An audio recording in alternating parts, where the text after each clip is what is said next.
Ce projet-là, il réunit d'abord des amis. Alors pourquoi? Parce que Stanislas Lyonnet, qui est le professeur Lyonnet, directeur de l'Institut Imagine, c'est un ami de très longue date et je sais son combat pour les enfants. Franck Drouin, c'est aussi un ami et je sais son engagement dans le jeu d'échecs. Et moi, le jeu d'échecs, quand il m'en a parlé, ça m'a fait réfléchir. Et je me suis dit que c'était un jeu dans lequel on projette sa pensée pour imaginer des stratégies. Et en fait, le jour où il m'a déclenché là-dessus, c'est quand il m'a dit qu'Anatoly Karpov jouait les yeux fermés ou je pouvais jouer en aveugle. Et je me suis imaginé sa capacité de projection mentale.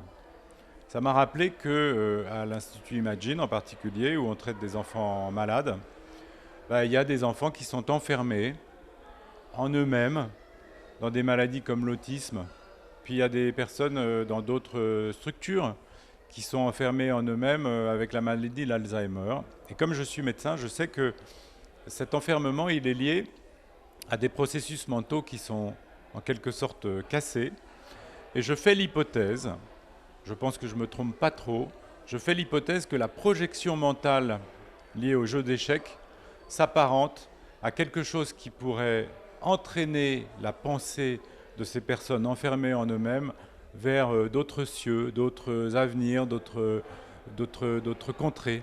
Et je pense qu'on arrivera à démontrer que cet engagement-là, cette projection mentale, ça va être productif. Alors si vous me demandez ce que je pense du jeu d'échecs dans la circonstance de l'alliance avec des personnes malades, j'en pense évidemment du bien, parce que je pense que c'est un engagement des personnes sur des territoires différents de ceux qu'elles vivent au quotidien.